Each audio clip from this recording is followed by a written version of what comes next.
लखनऊ के सबसे प्रसिद्ध जगह इको गार्डन में आए हुए सभी मित्रों को आभार व्यक्त करता हूं, जो कि हमारे संस्थान से जुड़े हुए हैं और आज आए हुए हैं यहाँ पे। मैं बताना चाहता हूं कि सबसे पहले आप सभी को अवध फाउंडेशन है क्या। अवध फाउंडेशन का रजिस्ट्रेशन 2008 में हुआ। यह एक सामाजिक सेवा संस्थान है जिसमें जो है लोगों की मदद की जाती है। 2008 में रजिस्ट्रेशन के बाद अभी तक ये सामाजिक सेवा के क्षेत्र में कार्य करता आ रहा है। सबसे खास बात यह है कि हम उन लोगों की मदद करते हैं जो वाकई में समाज में मदद करने के पात्र होते हैं, चाहे वो गरीब हो गए, दिव्यांग हो गए, असहाय हो गए, या फिर वो लोग हो गए जो जिनको गलत मुकदमे में फंसाया जाता है और उनके पास मुकदमा लड़ने का पैसा नहीं होता है। हम लोग ऐसे लोगों को फ्री ऑफ कॉस्ट उनके मुकदमे को देखते हैं, और चाहे वह डिस्ट्रिक्ट लेवल का हो, हाई कोर्ट लेवल का हो, उनको free of cost services provide की जाती है हमारे यहाँ से। तो आप लोगों से निवेदन है कि आप सभी ज़्यादा से ज़्यादा संख्या में हमारे संस्थान से जुड़ें, लोगों को बताएं, क्योंकि बताएंगे तभी हेल्प हो पाएगा। अगर आप हाथ बढ़ाएंगे तो दूसरा हाथ पकड़ने के लिए तभी आदमी आगे आएगा। इसलिए आप लोगों को हमारे संस्थान के बारे में बताएं, किस तरीके का हमारा संस्थान है। अगर आपके गाँव में किसी को गलत मुकदमे में फंसाया जाता है, चाहे वह SC/ST एक्ट हो गया या कुछ भी हो गया, और उनके पास मुकदमा लड़ने का पैसा नहीं हो, वाकई में वो गरीब है, ऐसे लोगों को आप ढूंढिए, उनकी मदद करिए। गरीब है, दिव्यांग है, उनको ट्राईसाइकिल वगैरह हो गया, ये सारी चीज़ें हमारे संस्थान के द्वारा ये सब भी मदद किया जाता है। तो ऐसे लोगों को आप टारगेट करिए, ऐसे लोगों को ढूंढिए और उनको प्रोत्साहित करिए, उनकी हेल्प करिए। और ख़ास बात यह है कि मोहित भाई यहाँ लखनऊ से कार्यभार देख रहे हैं हमारे अवध फाउंडेशन से। मैं चाहूँगा कि 2 शब्द लोगों को बताएं और किस तरीके से कार्य करेंगे वो अपनी रूपरेखा को रखें। आप सभी का बहुत बहुत धन्यवाद व्यक्त करना चाहता हूं कि आज आप लोग इको गार्डन में आए और अवध फाउंडेशन से जुड़ने का एक आप लोगों में जज्बा दिखा, और हमारे मित्रों में ये बहुत ही अच्छी बात है। हम सभी नवयुवक मिल के एक अवध फाउंडेशन अच्छा प्लेटफॉर्म है, इसके ज़रिए हम हर व्यक्ति तक पहुंच सकते हैं और ज़रूरतमंद चीज़ों को हम उन्हें गवर्नमेंट की जो भी योजना रहते हैं उस जो उनके पात्र हैं हम उन तक पहुंचाए जा सकते हैं। दिव्यांग हो गए, उनकी भी जो चीज़ें हैं, मेडिकल सर्टिफिकेट हुआ या सेंट्रल गवर्नमेंट रेलवे का सर्टिफिकेट हो गया, उन लोगों का बन नहीं पाता जो एक गाँव में हैं, और ऐसे लोग जो है उस चीज़ों के पात्र हैं लेकिन उनको मिल नहीं पाता, वो अन्यथा और किसी को मिल जाता है।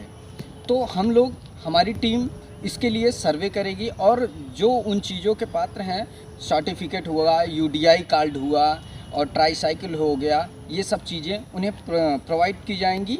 और जो दिव्यांग हैं उनके आवश्यकता अनुसार बैसाखी और कान की मशीनें जो होती हैं वो चीज़ें, ये सारी चीज़ें उन्हें प्राप्त की जाएंगी। जो गरीब हैं, बेसहारा हैं, उनके लिए ये सब चीज़ें प्राप्त की जाएंगी।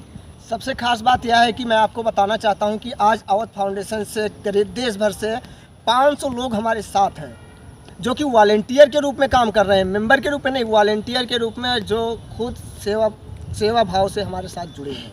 तो आप सभी से मेरा एक अपील है, आप हमारे संस्थान से जुड़ें और लोगों की मदद करें। और एक बात मैं बताना चाहता हूं कि सिर्फ वही लोग जुड़े जो वाकई में समाज सेवा करना चाहते हैं। और हमारे साथ अंकित भाई हैं जो 2 शब्द कहेंगे, अपने विचारों को रखेंगे। आज यहाँ सत्यम जी और मोहित जी ने बहुत ही अच्छी बात कही है और ही अपने मुद्दे को अच्छे तरीके से रखा है, तो इसको मैं स्पष्ट करना चाहूँगा कि अवध फाउंडेशन सिर्फ और सिर्फ एक गैर लाभकारी संस्था है, सेवा संस्थान है, जो खुद के बिना लाभ को देखते हुए, खुद एक पैसा बिना कमाए हुए पूरे समाज के गरीबी और उनके सभी जो है व्याप्त सारी बुराइयों को दूर करना चाहती है, वो ठानी है। तो इसमें वो चाहे सरकार की मदद से, चाहे खुद की मदद से, चाहे देश के बड़े लोगों या उद्योगपतियों की मदद से, यह एक मंच है, प्लेटफॉर्म है। बस इसका मुख्य उद्देश्य है कि देश में समाज सेवा को आगे बढ़ाना। उसका कोई भी, उसके लिए कोई ज़रूरत नहीं है आपको कुछ भी होना, कोई स्पेशल कोई डिग्री नहीं चाहिए, आपका कुछ नहीं चाहिए, सिर्फ आपके दिल में एक नेक इरादा होना चाहिए कि आप समाज सेवा करना चाहते हैं, दिल से करना चाहते हैं। सिर्फ यही एक इरादा लेके जो कोई भी हमारे संस्थान में जुड़ना चाहे निःशुल्क जुड़ सकता है, कोई शुल्क नहीं है, और वो तहे दिल से उसका स्वागत है हमारे संस्थान में। और हमारे पास जैसा कि इन्होंने बताया 500 वॉलेंटियर आप समझ सकते हैं, एक जो वॉलेंटियर हैं 500 लोगों को जोड़ने की हिम्मत रखते हैं। यानी कि आप समझ सकते हैं कि हमारे पास कितनी बड़ी टीम जुड़ चुकी है, एक कितना बड़ा मंच तैयार हो चुका है। फिर भी हम सभी से तहे दिल से यह एक आमंत्रण देते हैं कि आप लोगों के लिए जो भी अपने लाइफ में, अपने जीवन में दिल से कुछ करना चाहता है, समाज सेवा करना चाहता है, अपने खुद के सुकून के लिए, समाज सेवा के लिए, उनका स्वागत है हमारे अवध फाउंडेशन में। वो आके हमसे जुड़ें। समय का अभाव है और हमारे साथ कुछ और भाई हैं जो अपने विचार को रखना चाहते हैं। भाई, आप हमारे संस्थान के बारे में क्या कहना चाहते हैं? ये कहना चाहते हैं कि ये बहुत अच्छी संस्था है और आप लोग इससे जुड़ें। ये हर वो काम करती है जो सरकार से छूट जाते हैं, शायद नहीं कर पाते हैं या लोग उन तक नहीं पहुंच पाते हैं। जो सरकार अपनी योजना निकालती है, गरीबों तक नहीं पहुंच पाती है, उस योजना को पहुंचाने के लिए हमारी फाउंडेशन काम करती है। लखनऊ से कमान देख रहे हैं अवध फाउंडेशन के मोहित भाई को मैं दो पंक्तियां इनके लिए मैं कहना चाहता हूं कि वह पथ क्या पथिक कुशलता क्या, वह पथ क्या पथिक कुशलता क्या, जिसमें बिखरे सूल न हो, और हम सब की धैर्य परीक्षा क्या, यदि धाराएं प्रतिकूल न हो। धाराएं का मतलब परिस्थितियां भी आप ले सकते हैं, परिस्थितियां प्रतिकूल न हो। और हम सामाजिक सेवा के लिए निकले हैं तो विषम परिस्थितियां मिलेंगी, हमको देखने को मिलेंगी। किसी के पास कुछ नहीं है, किसी के पास रहने के लिए नहीं है, तो किसी के पास खाने के लिए नहीं है, किसी के पास पढ़ने के लिए नहीं। ये हमारे लिए एक विषम परिस्थिति है कि हमको इस परिस्थिति से लड़के भी उनकी मदद करना है। अब वो मदद हम कैसे करेंगे? चाहे किसी से अप्रोच करके, चाहे किसी से मिल के, चाहे अपने पास से, चाहे अपनी टीम के माध्यम से, या गवर्नमेंट से गुहार लगा के, किसी न किसी तरीके से हम इस विषम परिस्थितियों का सामना करेंगे और उनसे उनकी मदद करेंगे। बिल्कुल।